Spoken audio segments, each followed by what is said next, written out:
Josué capítulo 24, verso de número 15, diz a Bíblia: porém, se vos parece mal aos vossos olhos servir ao Senhor, escolhei hoje a quem servais, se os deuses a quem serviram vossos pais, que estavam da além do rio, ou os deuses dos amorreus em cuja terra habitais. Porém eu e a minha casa serviremos ao Senhor. Todo mundo, sem exceção, tem passado. Ninguém consegue viver um presente ou um futuro sem ter um passado. Isso é lógico e racional. O único problema é quando o nosso passado determina o nosso futuro. É quando aquilo que veio antes de nós determina as nossas escolhas para amanhã. É quando as escolhas erradas que foram feitas antes de nós, as palavras lançadas contra nós, sabe, determinam o que eu vou viver amanhã. Nem todo mundo teve o privilégio de nascer numa casa onde palavras de bênção foram a realidade sempre. Nem todo mundo tem o privilégio, a bênção de ter nascido numa casa onde o casamento é feliz de verdade, não é uma aparência ou viver um divórcio. A maioria das pessoas tem dentro da sua família histórias de fracasso, sabe? Ou quase fracassos, ou fracassos completos. E esse texto, para mim, ele é a marca de um conceito que é novo, mas que já está aqui há anos. Autorresponsabilidade. Quando você assume a culpa, o ônus e o bônus das suas escolhas. E quando você assume a escolha, sabe? Quando você assume, não de tirar do Senhor, pelo contrário, assume a direção do Senhor para você. Eu acho interessante esse texto, porque quem está ouvindo isso é um povo que são filhos de uma geração que não entrou na terra prometida. Josué não é o que recebeu originariamente essa promessa de chegar, estar na terra que emana leite e mel. Quem recebeu essa promessa foi quem antecedeu ele na liderança. Moisés é aquele que tira o povo do Egito e na peregrinação até essa terra prometida, a qual Deus havia programado para eles viverem um trajeto curto, demora 40 anos pela infidelidade do povo. Chega um momento que Deus se cansa e diz: olha, ninguém vai entrar. Dessa geração ninguém vai entrar. Só entrará os filhos quando o último dessa geração sucumbir. Moisés não entra. Ninguém entra. Os filhos entraram. Só que veja, os pais que apontaram o caminho não conseguiram chegar na terra prometida. Os pais que disseram para os filhos a vida inteira: filhos, olha, um dia nós vamos chegar num lugar onde a Bíblia, o Senhor Deus diz que emana leite e mel, ou seja, nós vamos viver os melhores dias da nossa vida quando nós chegarmos lá. Só que o que eles não entendem é que eles estavam apontando um lugar de bonança, mas já estavam vivendo e desfrutando de bonança. Porque no meio do deserto, no meio da peregrinação, maná do céu, água da rocha, nuvem de fumaça, coluna de fogo, o mar que se abre, o sapato que cresce, a roupa que não envelhece, ou seja, eles estavam vivendo os melhores dias da vida, só não perceberam. Tem gente que não entende que o caminho é tão gostoso quanto o destino. Quando a gente deixa o Senhor controlar, eles estavam vivendo, apontando o lugar, mas não estavam vivendo o caminho, e por isso não entraram. Então, quem entrou na terra prometida sabe o porquê os seus pais ficaram no deserto. Veja, a gente sabe o porquê do fracasso. Quem é filho de pais divorciados sabe exatamente por que os seus pais divorciaram, por exemplo. Se for infidelidade, ele sabe que infidelidade é péssimo. Sabe, se for falta de afeto, ele sabe quanto a falta de afeto implica em um relacionamento. Ou seja, quem tem histórias de fracasso, na verdade tem tudo para dar certo. Porque sabe o que não fazer, o que não repetir, o que não reproduzir. O problema é que tem pessoas que chegam na terra prometida, mas o coração ainda mora no deserto. ainda é refém de passado, ainda é refém de histórias negativas, sabe? Gente que não acredita no casamento porque os dos pais não deram certo. Gente que não acredita na família porque a sua família não deu certo. Gente que não acredita mais nas pessoas porque desacreditou, porque viu dando errado dentro de casa, na sua história. Veja, você não é refém daquilo que deu errado. Assuma a responsabilidade para viver algo novo. Assuma a ponta, sabe? Muda o paradigma que foi estabelecido sobre você. Você não é fruto de algo que disseram para você. Você é fruto daquilo que Deus tem ao seu respeito e disponível para entregar para você. Mas tem uma coisa importante aí: autorresponsabilidade, que é o que Josué está fazendo. Veja, Deus traz à tona, através da boca de Josué, tudo aquilo que o povo viveu no deserto. Deus lembra eles: olha como eu sou bom, olha o que eu fiz. Deus está se esforçando para trazer a memória desse povo que é bom, maravilhoso servir a Deus e não o passado. Só que veja, quando Deus para de falar através da boca de Josué, quem assume é Josué, e Josué está bravo demais. Ele diz: ei, se vos parece mal servir esse Deus, tudo que Deus fez de bom ele contou, e ele diz de maneira sarcástica: se vos parece mal servir esse Deus, escolham quem vocês vão servir. O que ele falou? Escolham a quem vocês vão servir. Ele está dizendo: vocês só são reféns se quiserem. Falaram que você é um idiota, você só será um idiota se quiser.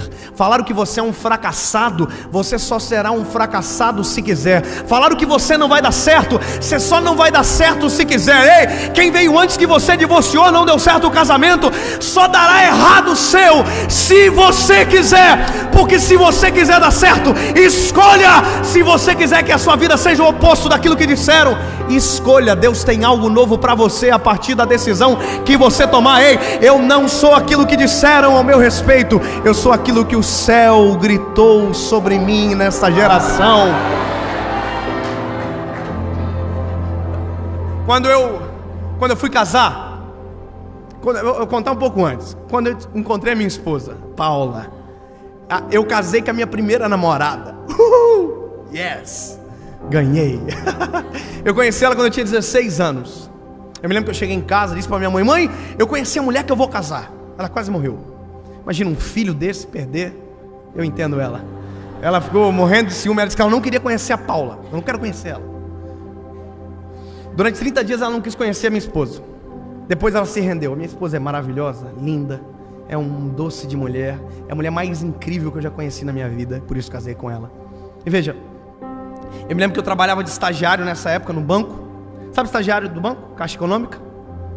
Eu era estagiário da Caixa Econômica. Você sabe que estagiário da Caixa Econômica, com todo respeito à classe, a gente usa uma faixinha assim nas costas, um coletinho azul, uma plaquinha escrita assim: posso te ajudar? Mas na verdade o que eu queria escrever durante 2 anos no colete é: eu preciso de ajuda. Sabe? Tinha vontade de escrever assim: me ajuda, pelo amor de Deus, me socorre dessa vida. Porque a gente ganha pouco, sabe? Escravizado, não tem moral nenhuma. Acabei de denunciar uma profissão. Olha só. Mas vamos lá, depois a gente corta isso.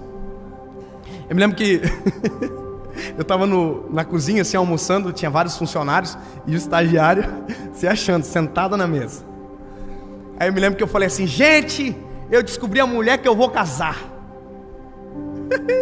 Aí todo mundo assim: sério? Eu tinha 16 anos, estagiário. Só que eu não disse que ia casar amanhã, eu só disse que eu tinha descoberto a esposa que ia casar. E aí teve um homem que olhou pra mim e falou assim: para de ser idiota. Casar é a pior coisa que existe na vida de alguém. E eu fiquei assim: oh my God. Porque eu era estagiário, ele era funcionário. Então a única coisa que eu podia fazer era ficar quieto. E ele disse: casar é horrível, casar é terrível, dá tudo errado. E foi falando, e foi colocando peso em mim. E eu ficando ruim, e todo mundo ruim. E ele: casamento é a pior coisa que o ser humano inventou. Isso tá só. E eu, irmão, quando ele terminou de falar, eu juntei toda a coragem de estagiário que eu tinha, quase nada. Olhei para ele e disse: amado, já preparando para fugir. Falei assim: você é casado? Ele disse: não. Você é o que então? Ele disse: eu sou divorciado. Eu falei: então deixa eu te contar uma coisa. Se eu quiser saber sobre casamento, eu vou perguntar para quem deu certo.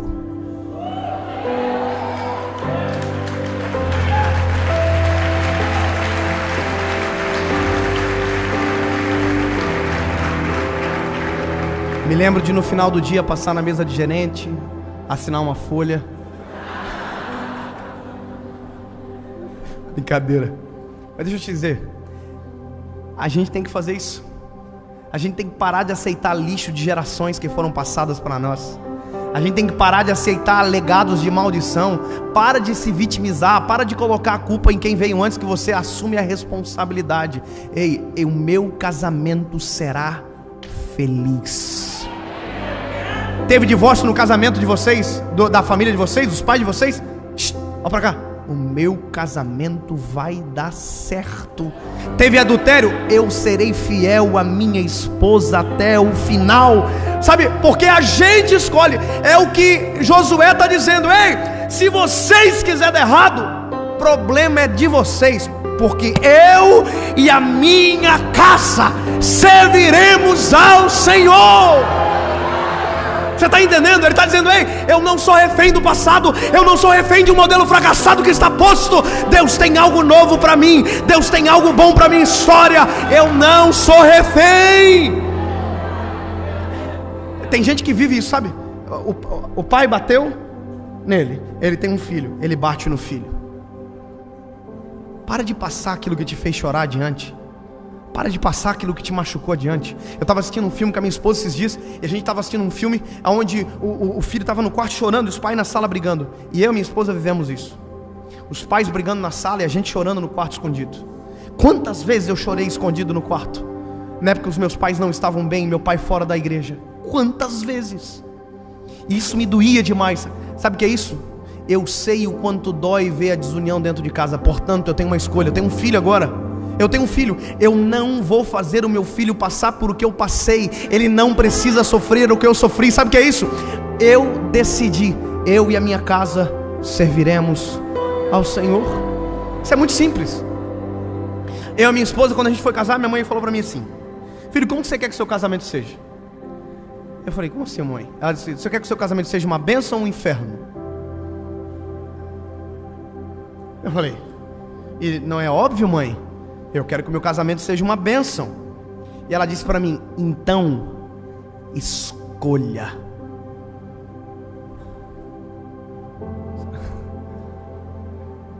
Mãe, como assim? Porque quando a gente escolhe, as nossas atitudes que seguem após a escolha condizem com a escolha que a gente fez. Se eu quero ter um casamento feliz, eu sei o que não fazer e sei o que fazer. Eu tenho todos os motivos para não dar errado. Eu tenho todos os motivos para dar certo, porque o que eu aprendi aqui me apresentou um futuro maravilhoso, brilhante, extraordinário. O que eu vi às vezes dando errado dentro da minha casa, isso é normal, só me ensinou aquilo que eu não devo fazer. Aí minha mãe falou assim para mim: escolheu? Então tá bom, então agora eu vou te dizer uma coisa. Convidou todo mundo pro teu casamento? Aí eu falei: convidei todo mundo, mãe. Falou: todo mundo mesmo? Eu falei: ué, como assim, mãe? Quem que a mãe tá falando? Minha mãe falou assim: Jesus. Você convidou para o seu casamento? A minha mãe é aquelas mulheres de oração violenta, irmão. Ela é crente mesmo. Orou 8 anos e Jesus salvou meu pai.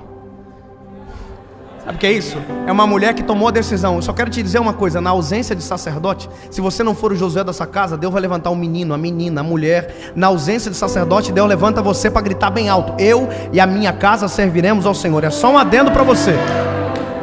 Sabe? A minha mãe olhou para mim e disse: convidou Jesus? Eu falei: não, mamãe, então convida. Só que eu tinha um problema. Qual é o meu problema? Eu sou chorão. Então qual que é o medo que eu tinha? O medo que eu tinha é o seguinte: se eu entrar chorando na igreja, o pessoal vai pensar que eu estou arrependido. Eu tinha tudo para entrar chorando na igreja. Imagina, todo mundo dizia: ó, está arrependido. E aí eu orei 7 dias, jejuei 7 dias dizendo: Jesus, eu quero que o Senhor esteja no meu casamento. Só isso.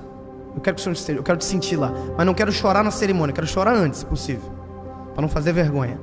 Cheguei no casamento, eu me lembro que quando eu vi aquelas flores tudo brega, vermelha, coisa mais linda do mundo. Na época era a coisa mais linda, hoje é uma breguice total. As bolas de rosa, parecia um velório assim, cara, top.